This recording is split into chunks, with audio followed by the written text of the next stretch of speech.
What's up, investors? Chase here from the Note MBA podcast. It's a super rainy day here, but I wanted to give you a quick heads up on what you can expect on this week's show of the Note MBA podcast.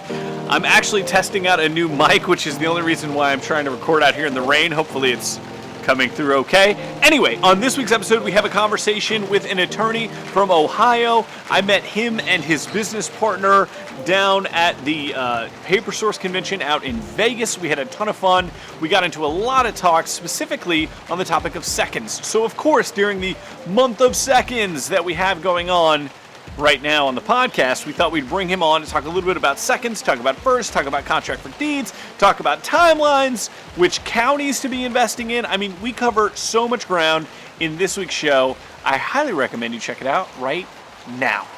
Hey everybody, welcome to the Note MBA podcast, your home for note investing on iTunes. I am Chase Thompson, once again normally joined by Robert Woods, but he is still up in Big Bear, California. Again, I assume this is mountain country. It is a project that I am thoroughly excited about to talk with you guys about, but we're just on the other side. Give us a couple of weeks, maybe even a couple of months, and we'll be able to talk a bunch about it with you. It's super fun. It's amazing. It's about an industry I love. Two industries, technically, I love. So we'll be talking with you more about that. But I'm not alone today. Just like last week, I have a fantastic interview. But this week, it's with an attorney. So you can expect a ton of hedging on everything we talk about. It's a lot like talking with a doctor or a scientist. It's like, this is what we know today. This is how it works today. Maybe if it all just kind of funnels in this way every time. But I'm really excited to talk to you guys, or to talk to him and bring him to you guys, bring him to your attention, especially if you're investing in some of the markets that they work in. Today, on today's show, I have the fantastic, the phenomenal Franco Barile. Did I say that? I nailed that? That's correct. Franco Barile. Okay, good. He's the attorney. Him and his partner, Tony. I actually reached out to Tony, and Tony was like, no, I've got a full day of, he's teaching on land contracts, right? He's doing some sort of presentations. I think he said all day on land contracts or something. So he's part of the law firm, Sotitile Barile. You got it. Yes. You got it. Listen, you guys need to have more. Like, where's like Smith and Jones? You know what I'm saying? Like, I love the last. I want to know where like those where are those from? What's the backstory on those? So Sotitile Barile, it's a great law firm out of Ohio. Tell me a little bit about. I just want to know about your names real quick. Do you obviously know the backstory on yours? Do you know a lot about his? Is this Italian? Is that what this is? Yeah, it's Italian. We're both full-blooded Italian. Okay. I believe his family comes out of Sicily.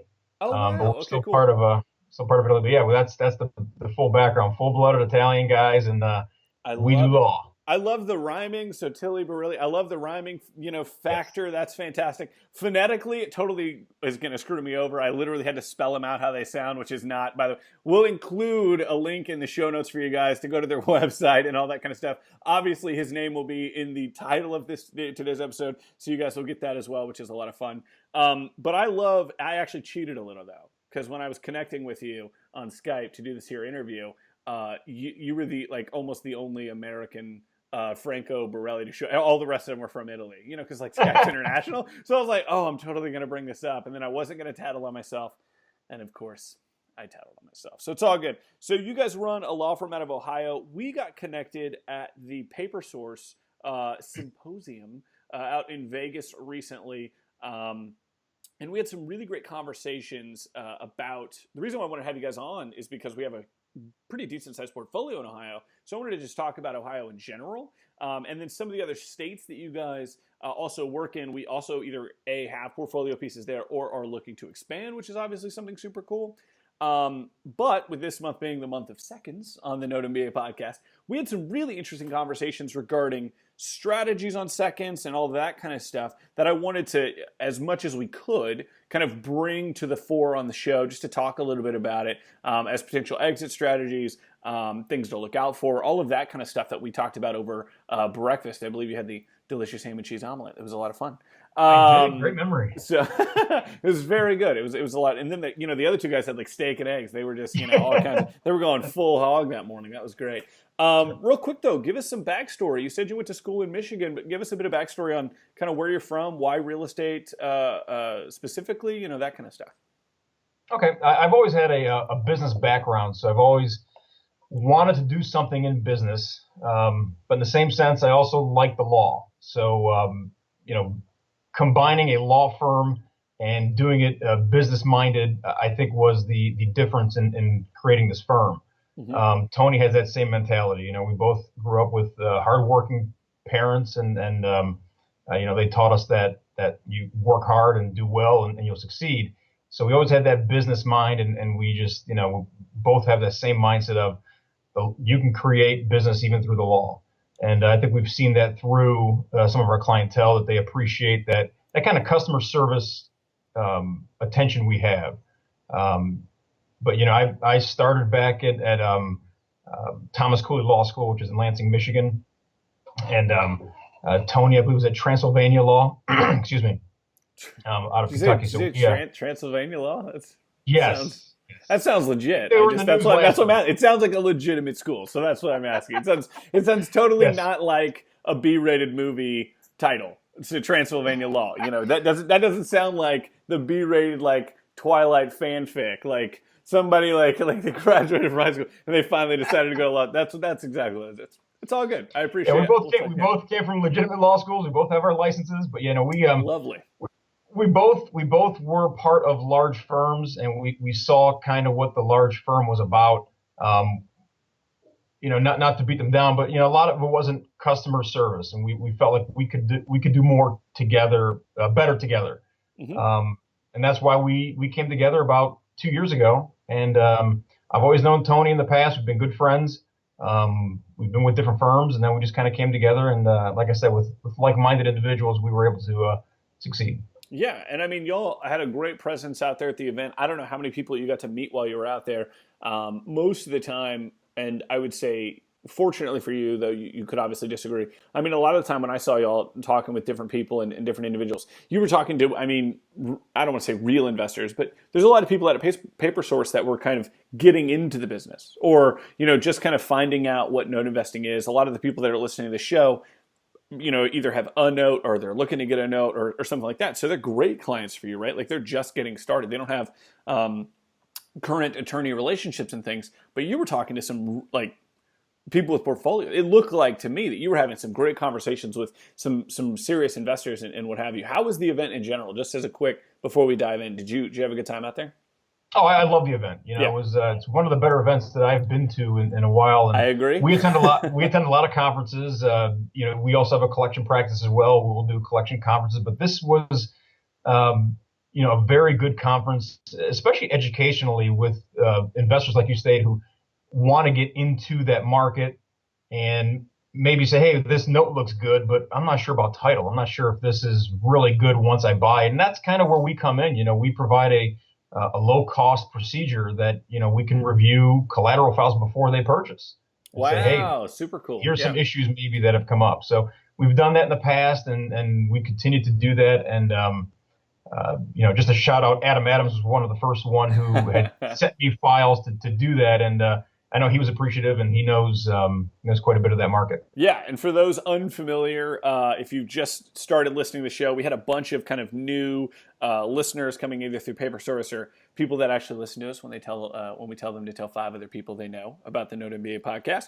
But that's just a little call to action at the end of every episode there. Adam was actually episode 104, I think. I'm going to look it up just to make sure I'm not lying. No, he was, I got to find where he's at. Anyway, he did 107. He did an episode with us basically where we talked about him being kind of an engineer coming from that engineering background and how he made that transition to becoming a full-time investor. So if you're interested in listening to Adam's show, check out episode 107. We'll link it up in the show notes. But he's actually the guy that got us hooked up. He walked all over to the booth that we were at and kind of introduced. And then we obviously had a conversation with another investor that's been on the show, Gene Chandler. Just really great dudes. Active investors, always seeking out really great partners, right, in the business. People that, not the cheapest necessarily, right? Like the people that are going to do good work, get paid, be here to help constantly, you know what I mean? Like always going to be in the business, always going to be here to help. Like if I need a file handled in Ohio, month 1 in the business, and month 101, that kind of thing. He's given a ton of really fantastic referrals to us. He mentioned a bunch of fantastic referrals on the on his show, and so that's why I wanted to have you guys come on. He's able to weed out and find some really great people. So I do appreciate y'all. Well, you and Tony can. No, I'm just kidding. No, I appreciate you guys coming on the show and talking. So let's dive in on some of the stuff that we were talking about at breakfast that day. We were talking about seconds. We were talking about a few different strategies. We had Fuquan, who I think you got a chance to meet and or know, maybe outside of it. But anyway, on the show last week, he's big. He's been big in the seconds. He actually has a fund coming up that's going to be a combination of first, seconds, and tangible, actual real estate, that type of stuff.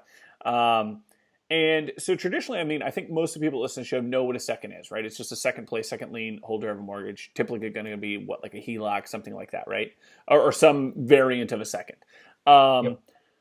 As a asset class, as something that people want to invest in, it's attractive for reasons like Fuquan mentioned. It's essentially like having a high-end collection, right? Because you talked about having a collections type business. I believe you guys mentioned having a decent amount of like auto collection type stuff, within a portfolio.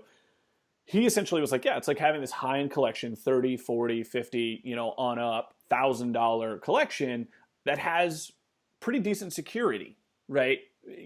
Quotations, right? Because I'm on the horn with it with an attorney. And in real estate, having that decent style of security. So it is attractive, and you can usually pick it up at a discount better than you can with first, yada, yada, yada. But the fears are all there, right? If someone does bankruptcy, somebody files if there's a foreclosure situation, if there's things like that. So for you, what are your general thoughts as seconds in general? Let's say all things being equal, which of course they never are, but I mean, if inventory were there and things like that, what are your thoughts on seconds in general? Knowing that potential exit strategies can be hard cut off, at different times. Absolutely, and with with seconds, I almost like to think of them as just contracts. It's great that they have a lien on the property, and that's fantastic. If you've got a property that has equity, that's where that lien really can come into play. The way I look at it is it's a contract against that borrower. So if they don't file bankruptcy and they don't wipe that out, that obligation out, well, then you can file in state court, get a judgment, and then go ahead and garnish wages. So which we do quite a bit of. Those seconds can also foreclose. You just got to worry about that first lien holder and worrying again about that equity in the property. And then the rare instance of filing a foreclosure as a second and defaulting a first, which doesn't happen a lot, to put you in that first lien position. But that'd be the end game. That I wouldn't even consider that as an option. Yeah, right. And I've been hearing a lot about, and I think it's because those that are in the second space, I don't want to say they play second fiddle because that's absurd. It's a little too on the nose. But what I mean to say is that they've really been talking a lot about this idea that if you can prove $1 of value over what's owed, or $1 of equity, or whatever the case is, you're in, not in the clear, but obviously you're in a good place. Why is that? Can you explain that, what that is, and kind of what that person is meaning when they're talking about it? Can you explain that again? I'm not sure like, where. When people talk about somebody is going to be filing, say, a BK or something like that, and they're showing less value, so like let's say the house is worth 100, but they're saying, oh no, it's only worth 90, right? But you can get, say, an appraisal that says it's worth 101 or 100 and $1, right? They always say, like, if you can prove $1 over what is, then you're in a place of an equity space and you're not immediately wiped out. I think is essentially what they're saying. Yeah, and what you're getting is you're getting borrowers to do that, hoping that nobody objects to it. So if nobody objects to it and they say this is the value, well, then they're going to strip your second. They're going to say you don't have a lien, you're done. Yeah. And that's the basis of the borrower doing that. So you just have to be vigilant. You have to be vigilant on any court paperwork when the borrower does file the value that you do object to it, and then you can present your information and evidence to then try to prove it up. Yeah, and then at that point, is it just a matter of not he said, she said, but what does that evaluation process look like? Do you know, like in terms of they take both appraisals and they go, oh, these comps are crap, or these ones are outrageous, or is it is there value in at least being able to give that reasonable doubt, right? That obviously is kind of a term within the legal space of having, say, reasonable doubt of there being. You're saying it's 10 grand under value. They're saying clearly there's potentially 7 to 8 grand over value. So does that provide that reasonable doubt to then give more scrutiny, or do they cut the difference? Like, what does that typically look like? Well, you're going to go on a case-by-case basis, and the judge is going to review what's in front of them. They're going to review the appraisals, and it's okay for the borrower to come out and just say, I'm the owner, I believe this is what the property's worth. Sure. That's just testimony. And then obviously you have to rebut that, and by doing that, you would present appraisals and do what you have to increase it. And then it's up to the judge to review both sides, and you end up going by a case-by-case basis. And I guess clearly, like most court cases, there's a clear goal in mind for both parties, right? One party wants to get paid, the other party wants to wipe them out. That's right. So you have very vested interests on both sides, right? So you definitely have this. It can obviously be a very sticky situation, obviously, regarding who said this, who said that, and how that all goes.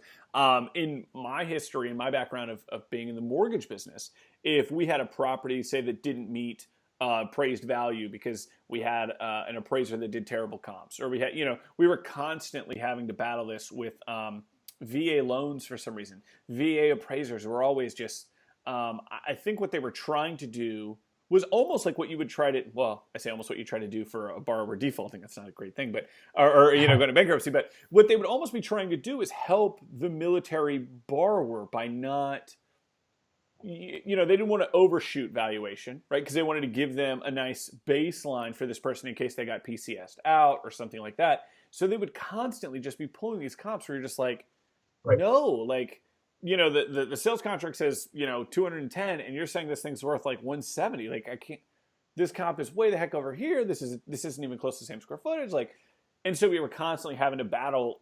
And again, it was two parties that I wanted to close this deal. But the borrower also wanted to get into the house. He's like, what are you doing?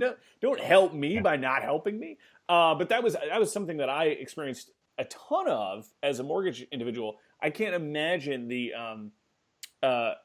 phrase, as my grandma would say, the ass whip that is trying to get, a borrower trying to, file bankruptcy and prove no equity over someone who has a second trying to prove that. Just, oh my gosh, that seems like it would be such a pain. Yeah, it's a pain. That's our battle. We do that daily. We have battles daily on one side over the other. So we have to provide the court with what we believe is reasonable, and then we fight it. I mean, we fight it hard. Yeah, because it's our client's position. And when it comes to bankruptcy, Tony's got that vast knowledge of the bankruptcy law, and he can definitely come back on and give the full gamut when it comes to the bankruptcy issues. But that's what you have to do. You have to fight it. Yeah, for sure. Well, yeah, you just don't want to roll over on whatever the investment dollar might have been. And of course, one of the hardest things, and you probably see this all the time, but like one of the hardest things I'm always combating with in this space is, we obviously do only first, right? Which is obviously why May is the month of seconds. But it's really it's always a dance, right? Because this is a contract. Like you said, even the first is technically a contract, right? Though obviously you've got lien position and what have you. They do owe that money. That yes. They borrowed it, they bought, they owe, like that's a thing, right? But then you've obviously got hard times. You obviously do have people that just stop paying, people that just, are working the system or whatever the case may be. But at the same time, you do have legitimate situations where people really are just trying to do the right thing. They just were in a bad space or whatever the case may be. And that is ultimately one of the hardest, that's the double dutch of it all, right? Like you're constantly kind of dancing with like, is this person really like, are they trying to jam me up? Are they like, that is something that is constantly, just like in the back of my mind, we want to help when people want to seek out the assistance and do want to make right on a situation. But at the same time, you got people that just trying to work it over. And that I'm sure you guys combat that like on a daily basis. We do, but I'll tell you what we like about these investors in your groups are that they are willing to work with the borrower. They're doing exactly what you stated. It helps us as attorneys to know that there are a group of clientele out there that are willing to work with borrowers. We are willing to put the paperwork together, forbearance agreement, loan modification, Yep. Whatever it may be, to keep that borrower in there.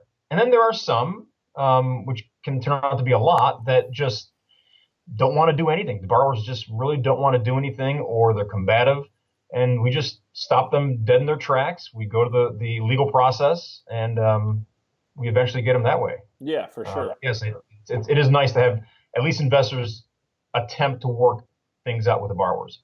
Well, you're welcome. We do what we can. It's no. So moving on from there, I mean, obviously, y'all do a ton of work, obviously, with seconds. But I don't think like Adam does much in the second space. So clearly, y'all are also doing first and kind of helping manage that type of scenario. And then I have some kind of more additional stuff I want to dive into, but I wanted to get a quick answer from you.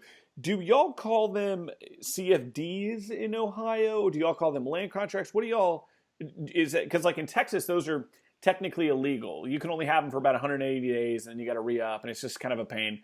Other states are where we do that type of CFD investing, Missouri, Oklahoma, things like that. Obviously, Ohio, what are they called there? Because Tony said he was teaching a land contract class, I think. Do y'all call them land contracts? CFD? They're land contracts. Okay. Yeah, Ohio, they're land contracts. You can put a term of 40 years on them if you want. We don't recommend contracts maximum life of 5 years, because there's a statute in Ohio specific for default of land contract. So you can do a land contract through, if there's a default, you can do it through a foreclosure or what's called a forfeiture process. The forfeiture is almost like an eviction. It's a very quick, easy, you move the borrower out, put a new borrower in. The problem in Ohio is if the borrower has paid over 20% of the purchase price, or the land contract is 5 years old, over 5 years old, you have to foreclose. And that's very costly. Nobody wants to do that. Yeah, but at that point, I mean, you're kind of in a traditional scenario. But you would say potentially do a 5-year stint and then like almost like a 5-year like forbearance or something. Like it's almost that way. Yeah, right? Like almost like, hey man, if they're willing to go the distance here, then we'll go long term with you. Is that what you're saying? Not like do a 30-year note over 5 times 6, you know what I'm saying? Like 6 times over 30 years now. Yeah, well, what you're going to end up having is a balloon on that fifth. And that balloon is more of a refinance balloon. So you get 5 years to kind of get your act together, save your money, make that payment, create that equity in that house, and then go to a mortgage company and get a mortgage, or do this again, some other way to pay off that land contract. Now, so you're saying like release them completely almost. Yeah, so you get a payoff. The whole point of a land contract is eventually that vendee is going to get paid off. So you're done. You're out. And then once that's done, they'll get the property. Maybe they'll have a mortgage on the property, but it doesn't matter at your point. You've already got an interest for those 5 years. The bigger problem with Ohio statutes, not the 20% rule, that kind of makes sense, but the 5-year rule. A lot of these borrowers, they'll pay the first year maybe consistently. The second year, they'll kind of fall off. They're behind. Then they're behind a lot. And then by the time the new investor buys that property and land contract, they may have been defaulted for a year and a half. So the 20% rule, I don't think is a big deal because they're rarely at 20%. It's that 5-year rule. You just got to be careful. 5 years even without consistent payment? That's correct. Yeah, it's not default. Oh, that is a totally different. That's a totally different game. Okay, interesting. Okay. So if I'm looking at a tape that has a deal that says, now, can I use the term CFD with you guys? I mean, that's the term that we use when people send us tapes. Here's some CFDs in Ohio. Catch all, obviously, right? But if I'm looking at it in 2007 and this thing was originated in 2009, I should already know this is going to go the foreclosure route. 100%. Because they've surpassed the 5. Highly unlikely they're at the 20, maybe. But they're way past the 5. It's 100% going to be foreclosed. 100% you're going through foreclosure. Interesting. That's very, from an onset, that doesn't make it a no, obviously. It just makes my exit strategy very obvious. Now, you could still do I guess, would it be cash for, it would be cash for keys. It wouldn't really cash for deed at that point. I mean, what are you, like, how are you... Well, the key is going to be, it's going to be contact with the borrower. Yeah. So if you have good contact with the borrower, you're just going to tell them, look, you're not going to want to go through a full foreclosure here. Yeah. You're not going to want that on your record. give me a release. We prepare releases per month. We do a lot of releases. Wow. You get Yeah. them to sign a release of that land contract, they're gone. If it's a And recorded land contract, you record the release. is there typically, I'm sorry, what was that? If it's a recorded? Yeah, if it's a recorded land contract, you're going to want to record that release. Oh, I see. Yeah. That's just to put it on the record. And are you typically seeing cash exchange hands on that, or is there that fear of God of like a foreclosure enough for some people? Because it really is. So depending on the borrower and the sophistication they have, they know that it's going to be a while before they're going to get back in somewhere. Some places that you rent are going to require down and a half if you have a recent foreclosure. I mean, things like that are going to absolutely be. People, depending again on their level of sophistication, are going to know that. Is this something that a lot of people are you're seeing that, or are you seeing a lot of just a couple months of rent or something like that, or getting them out, or whatever the case is? Well, it's a mixed bag. I mean, we'll get some that they really don't care if there's a foreclosure on them. They've got so many problems on their credit. Give me some money as a borrower, and I'll leave. Yeah, and that's fine too. And we prepare cash for keys, surrender of possession documents. And within the document, if they trash the place, you don't have to give them the money, right? And you can sue them for anything. Oh, yeah, for sure, sure. Yeah, it's just something to kind of keep an eye on. But yeah, it's been a mixed bag. Some borrowers, they got that fear of, we don't want a foreclosure, against me. We'll sign whatever, get rid of this property. Yeah. And then, so land, interesting. I think with that knowledge, I think it changes how we're going to take swings at that particular type of deal in Ohio. That's interesting. And I feel like I knew that stuff. I didn't realize that. I don't know why I thought it had to be 5 years of clean payments. I don't know. I guess it's just me because I've had more than 5 years of clean payments on my own house. I don't know, whatever. I guess I shouldn't be placing myself in that scenario. So that's good. So with the portfolio that we currently have, all like the typical suspects, right? Cleveland and all these kind of places. What are you seeing as terms of like differentiations between different counties regarding decreasing those foreclosure timelines that we were talking about? Is there better counties to invest in? Because we'll talk about that offline. No, I'm kidding.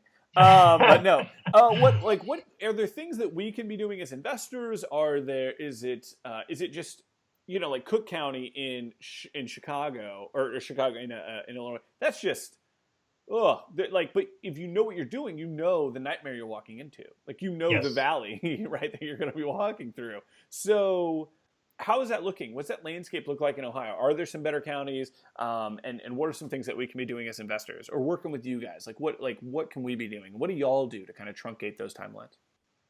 Well, I mean, we go as fast as we can based on the timelines that are given to us. So you have Ohio rules where you abide by complaint filings, service perfected, but then you've got local court rules that kind of drag the process on. Now, Cuyahoga County, which is the county for Cleveland, they were very slow at processing foreclosures. Yes. They would let them sit on judges' desks, and it had nothing to do with the timelines. It just had to do with bad times. We want to leave these borrowers in there for as long as we can. Some 2, 3, 4 years old. Nowadays, that's kind of changed. They've streamlined things. You'll see in counties that have faster foreclosure rates, the recovery is just a little quicker. The economic recovery around the area. So Cleveland is starting to pick up in that economic. On what you just said, because that was the question that was just running through my head. Because we experience that across the country, right? Like we invest in multiple different states. We experience this initial reaction by local municipality, local, counties, all that kind of stuff, statewide even, where the notion is people were hit hard, we want to leave them in, yada, yada, yada. And on the surface, it's like a lot of things. You're like, I kind of get it. But the longer that process goes on, the more people realize like, oh, wait, that lack of accountability, that lack of, then they don't have a reason to go out and maybe get the same type of job they had before because now they don't have to pay $800 a month for rent. They're just sticking around. So they'll take a couple more months to get hired somewhere or whatever. So that's now taken place across the state there, different counties there. But that's something that we've seen time and again as states slowly realize oh crap. Like, it was cool for a couple minutes, but like now these people are lacking motivation. Like, we can't just let it be free. Like we got to do something. And then now they have this backlog, and then they got to streamline, and then they got to go through that whole process. And so you're saying you've now kind of seen that transition through there. Yeah, we've seen a transition. We've seen, Cleveland foreclosures almost get as close as other counties that are much quicker. Yeah, what counties are the quicker ones? So I can make a note here for that. I mean, Stark County's pretty quick. They're the major city there is Canton. What is quick? Quick's like 9 months. Quick's like 12 months. 6 months, 7 months. 6 months. Wow. Okay. Yeah, that's as quick as you're going to get. And that's pushing. That's pushing hard. That's better than the some of the deals that we've had where it's just been 14 months, 15 months, just of this. And you kind of wonder. I guess you wonder what's going on. If it's Ohio and it's 14 months, maybe it went through mediation. Maybe there's some document issues. But we wouldn't file anything from the beginning unless we don't have the proper documentation. If we have the proper documents, the only thing left that would delay us would be a mediation, and those can take a while. Cleveland has gotten shorter. Cuyahoga County's gotten shorter at those mediation timelines. But other than that. If we've got a borrower that's going to fight our documents that we filed, we fight hard back. Yeah, for sure. So try to make that as quick as possible. So for us as investors working with you, and I mean the colloquial, but if you're a listener to the show and you need somebody out in Ohio, we've got a great recommendation. For us working with y'all, it's that docs, and it sounds so obvious, right? Like having your docs in order and all that kind of stuff. But a lot of times, and so we currently work with a few different vendors regarding, say, doc cleanup. If we've got different, assignments and launches and these types of things, is that something really quickly that they can go to you for as well regarding getting some of that stuff cleaned up, or would you rather them go to a different vendor for that? Is there someone else you guys recommend, or how does that work? Well, I mean, on the preparation side, we can prepare any real estate document. Finding that seller. 3 passed. I mean, that might be that's where the difficult part is actually make contact with the signer. Oh, yeah. We can prep the documents. That's not an issue. It's just going to be, prior to, the investor getting that assignment, the companies before that. It's going to be difficult to find. Sure. On our end, we just don't have that capability yet. So we work with, there's a couple of different companies. We work with Richmond Monroe, and then out of Missouri, and then we also, or St. Louis, and then we also work with, or are looking to work with somebody like Orion or something like that to possibly handle some of that workload as well. So once that stuff is done, we bring that to you, and we're rocking and rolling. What's the value in, say, bringing you the collateral, bringing you the docs, bringing you all that kind of stuff early, right? And then saying, hey, by the way, here's the company we've contracted to, say, finish up the chain, clean up the chain, that type of stuff. Is there value in that? Do you just want us to bring all the completed stuff to you? How does that timeline, or how does that changing of hands? What's the best way for us to do that? Yeah, I guess you don't want to have too many cooks in the same kitchen, but the same. That's what I'm asking. I want to bring you the completed stuff, but I also want to be in the queue, right? But I guess it doesn't matter, right? Because you're going to file what you have to file and all that kind of stuff. So. Yeah, I mean, we'll and obviously we can get everything recorded as well. The one only step is let's say there's a problem with an assignment, going to that company, try to fix the assignment, to get them to sign a new assignment. So that's the last piece. I think if we can implement that somehow in our firm, we can probably take it cradle to grave. Yeah, sure, exactly. I as an investor, I would love that if you could. And do it as well, right? Because currently who we're using, I mean, we just pay them and then they go do it, and then it's done. Usually, depending on, sometimes it takes a little while, but usually it's done, right? They just go do it, and then you get an email and they're like, hey, we've got this. Do you want to store those documents here? Do we need to send them anywhere else?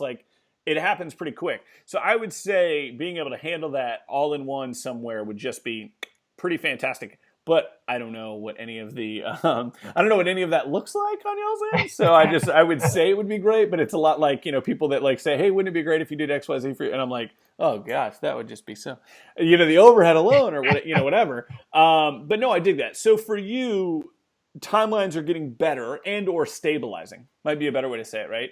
Yes. And then making sure that you're just doing things the right way, right? Like having your docs in order, having all of this kind of stuff together and all that kind of stuff. Ultimately, so it's almost like pre-systems before we get to you guys, right? Because if I've got it locked down where the second I get a file, it goes here, they get my chain, of title. If there's an issue fixed, then it goes over to you guys, then it's boom, boom, boom, you know what I mean? That type of stuff. The system before it gets to you guys is what sounds important. Yeah, and really that's why we also provide that collateral review. So if you're an investor, you're looking to buy and you've done your due diligence, you have the documents in front of you, you've got an O&E. Yeah. You just supply us those documents. We'll do a quick review. We've uncovered some crazy things in some of these reports that could be fixed or weren't able to be fixed. The ones that weren't able to be fixed were rare. There weren't many that couldn't be fixed. But there was about one or two that were kind of wild. But other than that, it gives at least that investor that insurance. At least that, hey, I'm going in this. Not risk free, sure, but at least any clouds on title, and then they have to do the work obviously to make this a good investment. So Ohio is one of the places that we talk about a lot on the show. So I assume a lot of people are looking at it in general. What is your general sense, I guess, of this industry, the space, all that kind of stuff there? Both from obviously the side that we focus on, the defaulted side, there's the traditional real estate side. What's your sense of kind of what's going on out there? Like, are you getting less work, more work? Like how is it looking out there? Yeah, it's still getting more work. Yeah. It's I would say the Cleveland area, it hasn't stopped for about 5 years now. Mm-hmm. A lot of investors have come in. They're either buying properties or doing what a lot of these investors do, buying notes and mortgages or land contracts. But there is still a tremendous amount of activity in Cleveland, which I think now has increased the prices of these properties. Not too much, because the areas are still a little distressed. Sure. But I would still consider Cuyahoga County, this county, to be still a very high investment grade county. Yeah. Still a place to go spend dollars, still a place to go look and take the time. So we talked obviously a bunch about Ohio, but you guys also do work in Michigan, Indiana, and then it was so great because right before we hit record, I was like, where else do you guys, practice or whatever? And you said Michigan, Indiana, and then you mentioned Kentucky, and then you were like, but Kentucky. And I was like, wait, no, I don't want to. So Michigan obviously is an interesting place. A lot of people that we work with, Adam, I don't know if he uses you guys in Michigan, I would assume, but he's been doing a fair amount up in Michigan. We've done a decent amount in Indiana. And have looked at Michigan, but it's such a unique market. I think we need a really solid boots on the ground person, group, community, company, something like that to really help us get valuations pinpointed. Before we pull the trigger on a bunch of stuff there. But Kentucky was an interesting one. What's going on there? Why did you go well? And then what's up with that? I had actually gotten an email from Adam this past weekend regarding maybe some research to do for Kentucky. We do handle Kentucky foreclosures. We do them on a first lien basis with lenders. Kentucky, where it becomes a problem, is the licensing requirements. Okay. In order to invest in Kentucky, as the investor, they have rules similar to Georgia. I don't know if you've heard of Georgia's rules, sure. But you do need a license to purchase notes in Kentucky, which is very costly. I've actually had a call placed with the licensing bureau to see if there's any exemptions that they're not putting in their rules that maybe I've missed. But so far, to invest in Kentucky, you're going to have to get a license, and that comes with a lot of costly to you means what? Like, and you know what I mean? Like Illinois has a similar, like a debt collector's license. Sure. Obviously, Georgia's is super extensive in the way that you have to go about business there with their 4 or 5, situation there in terms of how many deals you can hold, right? So Kentucky, are we looking at 700, 1,000, 2,000? What's the licensing price look like? From what we've seen, it's in the thousands. Oh wow! And it's a further follow up with the state because we haven't had any investors in the past, do any work with us, do any work that we've seen doing foreclosures. We've only seen it on the lender side. And, we've always wondered why that was. And we started looking into this last year. And then again, obviously with Adam and the questions we were starting to get, we dove in a little further. And it's these licensing requirements. So what I'm going to do, and I'm going to be doing it by the end of this week, is getting together the costs and the requirements involved to get that license. And also with Kentucky, it doesn't matter if you buy a land contract, note, mortgage, whatever it is, you must foreclose. And so you're adding more costs again. You're adding costs on top of costs, on top of attorney's fees, and it's very costly to get through that process. Are you experiencing very similar to kind of what we see in Illinois often, where people just aren't getting the license? Yeah. And just hoping not to get called on it. Yeah, and you really don't want to roll those dice. No, you don't. That's why I'm asking. I mean, Yeah. you absolutely do not want to do that. That's it's something that we see far too often on our side.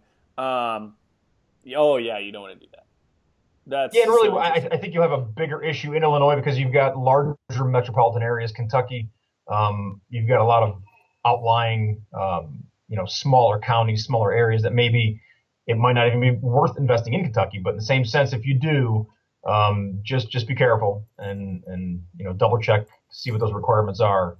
And I know there's a bond involved as well, so there's quite a bit you have to do to get involved in Kentucky. Interesting. Okay, cool. And I guess you might not know yet, right? Because the cost is what's going to matter, right? Like I don't know how many deals you've actually helped on there, right? Because people don't have the right documentation, what have you. But if you can get the volume, is it worth it? Like, is that ultimately the question? Like, what kind of deals are you seeing? That kind of thing. Will obviously derive all of that kind of stuff, but like, from just what you're seeing, I mean, does it sound like it's worth it? I don't know. I mean, the volume's going to be pretty high, and also, because you got to cover those costs, and then also, right? Like, then you got more costs on top of that. Now, as a law firm, we benefit. Obviously, we're getting the referral. We're billing those costs to the investor. As an investor, you're like, it's totally worth it. Go to Kentucky. It's great, guys. It's awesome. Keep doing them. Yeah, exactly. Yeah, but as an investor, it's I know you want to keep. Everybody talks about those yields. Making sure your yields are high, making sure your margins are high. Everything's got to be high. The minute you step foot into Kentucky, you've already incurred that cost. Oh yeah. So you driving your yield down, driving your margins down. It's going to come down to a business decision. And then, like I said, once I get that report fully done by the end of this week, to at least see what it would cost as an investor to invest in Kentucky. We have, if you're listening to the show right now and you're not already, jump on the newsletter. You can go to the homepage of nonmba.com to do that. If you wouldn't mind at least letting me know what that price point is, I'll include it in next week's email. And we'll obviously promote this show and all that kind of stuff like we always do. But I'll be able to include that in this week's email as just kind of like a follow-up when they're listening to the show. They'll kind of pre-have that info. If you don't get it, that's fine. But if you're listening and you want that info, be sure to jump on the newsletter and we can give that over to you guys. So, I mean, because what you're saying matters, right? Because if, let's say speculatory, right? Let's say this is a $2,000 license.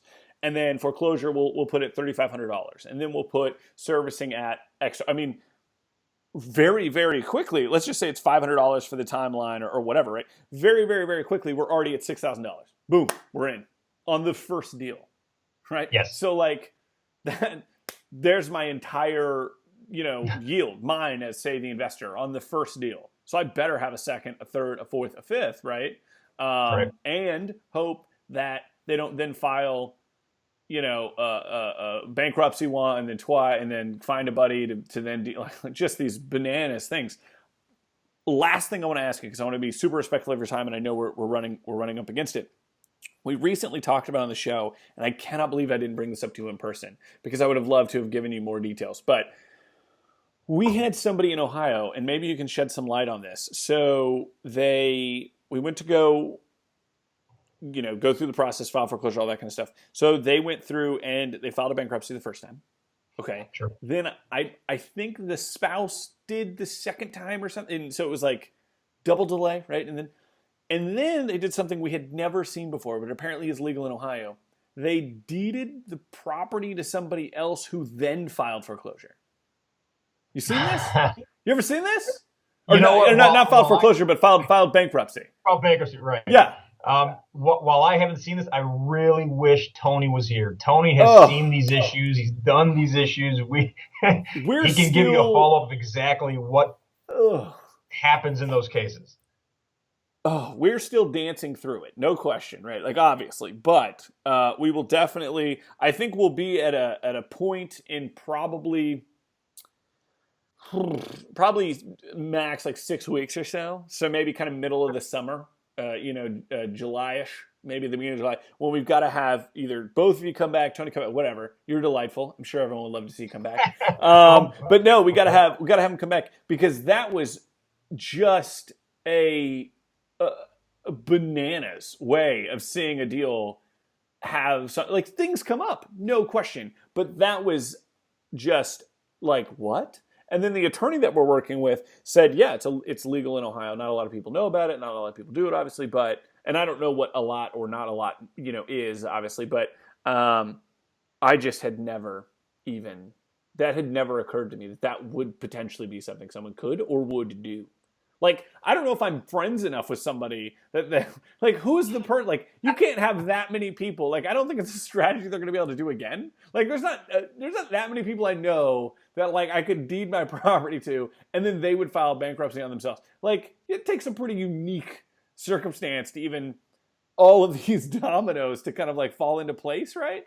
But it still was just fascinating to see it happen. And of course, I'll bring it up, again when Tony comes on, and I would love to kind of get his take on it and understand a little bit more of what he thinks of it. But it was almost enough for us to just write the entire state off. Like, it's such a kick in the, you're just like, that's a real thing? This can't be happening.